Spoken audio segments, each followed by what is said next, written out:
I know you've mentioned in the past that technology is rapidly changing every aspect of our lives, and it's moving at a faster pace than most of us can keep up with, really. So what type of new crimes are we actually seeing out there that are being enabled by this rapid change that we're seeing in the pace of technology?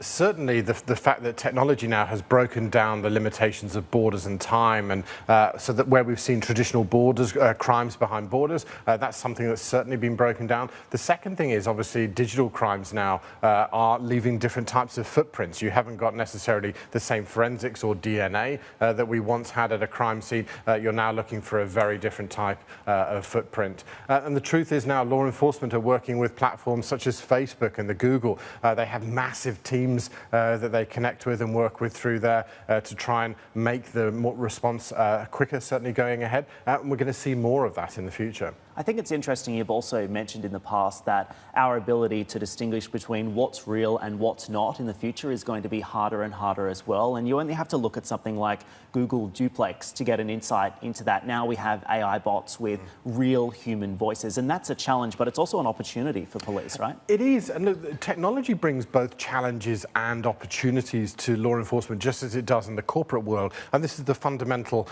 cornerstone of where disruption sits. How do you make the technology work for you and the new ways of working work for you, and how do you prevent them keeping you off guard? A classic example is driverless technology for law enforcement sits as a great opportunity in the future to be able to do surveillance and have these cars driving around following suspects potentially. But then also you've got the potential in the future where a driverless car could also have some kind of incendiary device that would detonate in a building, and that is also a challenge. So there's these two-pronged approaches that we see all the time with the technology. Google Duplex that you mentioned there, absolutely. This is going into this humanless crime potential, but then also you've got the opportunity of AI being able to help you sift through data and help you do things a lot quicker than we've ever done before. Same kind of patterns that we're seeing for corporate.